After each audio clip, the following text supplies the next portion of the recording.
Lobster mac and cheese, sign me up. No more weight cut. Let's get it. Grow the beer gut now. Fat boy is status right now. Engage. Let's roll. Andrew Cancio retains the belt. The rematch goes just as the original did. And still the WBA Super Featherweight Champion of the world. Andrew, thank you for joining us. What a fantastic night of boxing. How does it feel to hear and still the WBA Super Featherweight Champion of the world? It feels very, very great. I'm so proud of my team and I that we were able to walk away with this crown still. It was my first time walking into that arena as a world champion, and there was a lot of doubters out there still thinking it was a fluke. So for me to perform the way I did and stop him in round number 3 was great. I wanted him gone a lot earlier, but round number 3, that's good enough for me. But I feel very, very proud of myself, my team, that we were able to go in there and show everybody that it was no fluke. We're here to stay, and now I think everybody can start seeing that I'm gonna be here for a while, and I'm gonna give a lot of people a lot of trouble at 130 pounds. So let's backtrack just a tad. Back in February this year, you said Machado chose the wrong opponent. You proved that in the first fight. How insulting was it for you to have doubters even question your ability? It was, I still felt disrespected. I think everybody thought just because how I blew him out of the water that it has to be a fluke. It has to be a fluke for him to go in there and I just feel like people don't know my story or don't know the opponents I have faced throughout my career, that it was no fluke. It's just right now I feel like I'm in my prime. This is my 4th victory in a row, and we're only going up from here. I'm getting better and better and better. I have the right team behind me. I have the right manager behind me to get me to where I'm at right now. So this fight had a chip on my shoulder because, like you said, a lot of people were still doubting that it was a fluke, weight drain, whatever, personal problems, whatever. I don't care. And I'm glad that he wanted the rematch. That way I can showcase my skills once again. And I told you I'm gonna knock him out again. Yeah, you did. I told everybody I'm gonna knock him out again. There's no way that I went in there the first time, and I really didn't bully him the first round because I was still a little bit timid. But this time I feel like I went in there and I bullied him. The first round he came out a little bit sharper, a little bit stronger, but this time I was aware of his punches. So I wasn't, like I said, I respected his power, but I didn't respect it at the same time. He caught me with a couple straight lefts, a hook, but this time around I wasn't nervous. I was ready.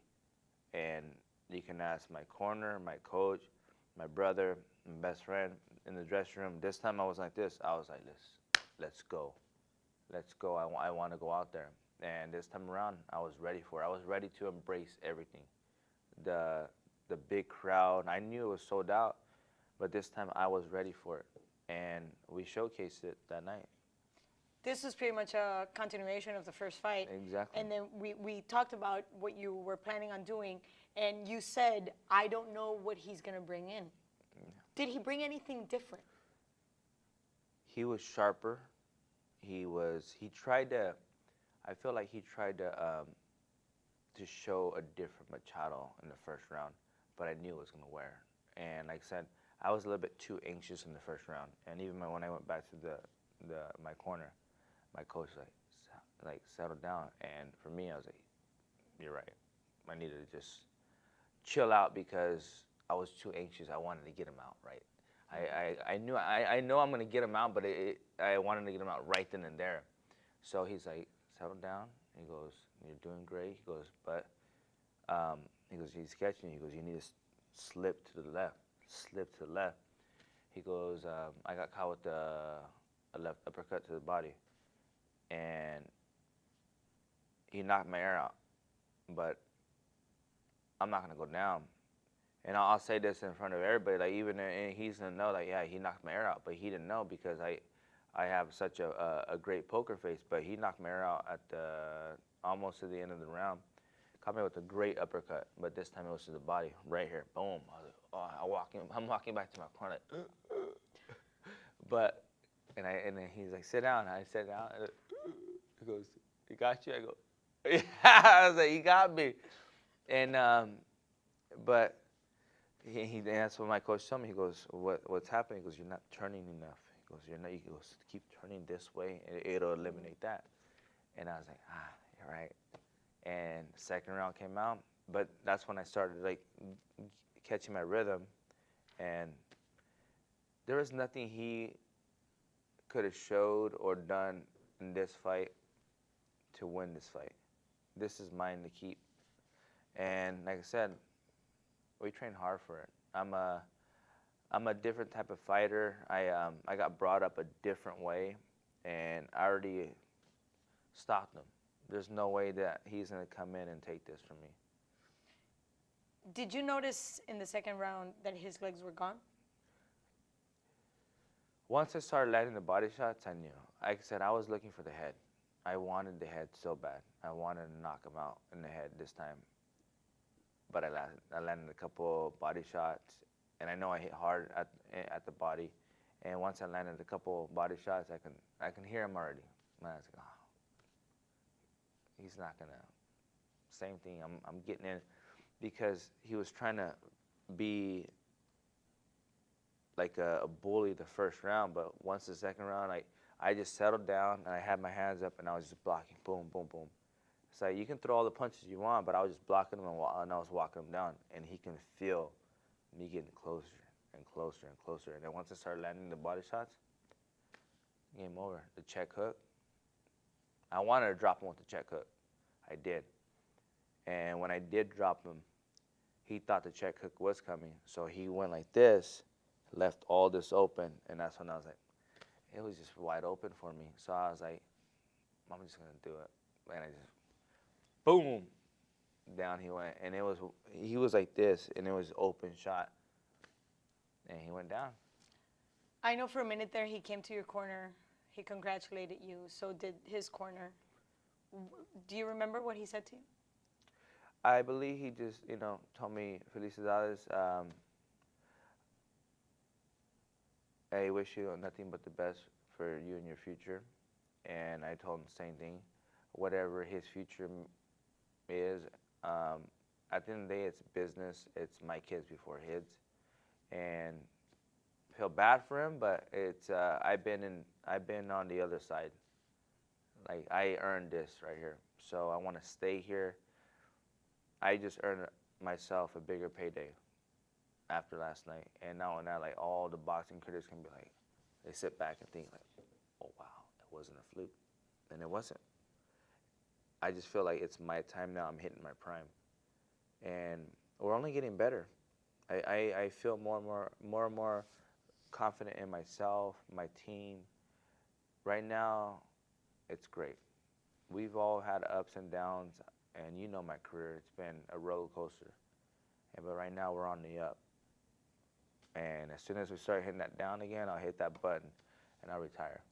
But I wanted this right here. So you mentioned your future. You mentioned his future. We've talked about a few names. Right now, might be a little too early, but I just want to, start exploring.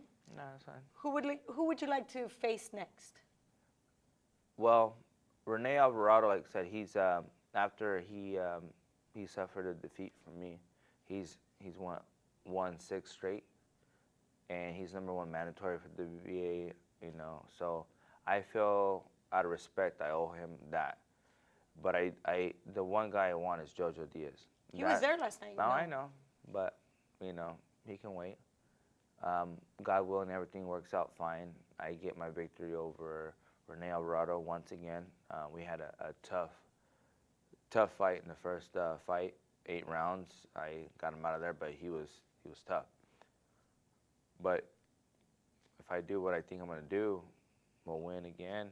And after that, then we can go after Jojo Diaz or even maybe the other champions. It doesn't matter. But right now, I'm looking at the future for me, what's best for me and my family. Where's the money at? Because you guys all know I'm not shy to fight anybody, but I just like where's the right opportunities? What's the bigger paycheck? And that's what I'm gonna do. Now, that's why you've had those 2 layoffs in your career, always thinking about. At the end, I don't think anybody is going to walk into the ring and do it for free. No, and so now that I have this, now I'm able to, especially after last night victory, they can really see like, oh, he's legit, and that's what I wanted to showcase last night. Like, it was not a fluke, and like for me to do it back to back, I'm happy. I'm happy with myself, my team, and everybody. So now, now I'm in cruise control. Bring whoever you guys want to bring, and I'm gonna be ready. I'm gonna train just as hard. I want to keep this. I want to buy a house for my family, and I want to buy a house in Ventura County, but it's expensive, so I need to keep winning. And you very well deserve it. Thank you very much. It's always such a pleasure to talk to you. Thank you for your time, Andrew. No problem. Thank you guys.